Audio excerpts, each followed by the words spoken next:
Hello बच्चों, चलिए प्रश्न को देखते हैं। प्रश्न है, ध्रुवण के गुण से प्रकाश तरंगों की अनुप्रस्थ प्रकृति कैसे प्रमाणित होती है। तो प्रश्न को आगे हल करें उससे पहले जो प्रश्न की मुख्य अवधारणा है उस पर विचार करते हैं। तो इस प्रश्न के लिए जो मुख्य अवधारणा है वह हो जाएगी अनुप्रस्थ तरंग। अर्थात हम यहाँ पर यह देखेंगे कि अनुप्रस्थ तरंग क्या होती है।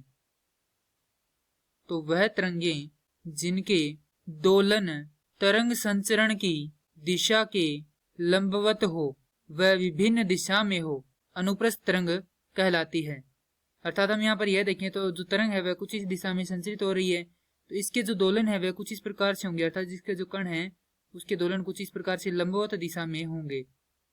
इसकी गति की जो लंबवत है, आपकी जो लंबवत दिशा है उसके अनुरूप होंगे कुछ इस प्रकार से, और विभिन्न दिशाओं में होंगे। अब प्रश्न दिया गया, ध्रुवण के गुण से प्रकाश तरंगों के अनुप्रस्थ प्रकृति कैसे प्रमाणित होती है। तो यहाँ पर जैसा कि हम देखेंगे कि ध्रुवण क्या होता है, अध्रुवित प्रकाश को ध्रुवित प्रकाश में परिवर्तित करना ध्रुवण कहलाता है। अर्थात मान लेते हैं कि यह क्या है, प्रकाश की तरंग है, तो इसके जो कण है वह कुछ इस प्रकार से क्या है, इसके लंबवत दिशा में गति कर रही हैं। जब इसका ध्रुवण कर देते हैं तो यह कुछ इस प्रकार से एक ही दिशा में क्या करते हैं, लंबवत संचरण की लंबवत दिशा के रूप में दोलन करते हैं। तो यह है अध्रुवित प्रकाश और यह है ध्रुवित प्रकाश। तो यदि हम देखें तो इसके दोलन भी क्या है, तो जो तरंग संचरण की दिशा के क्या होते हैं, लंबवत होते हैं।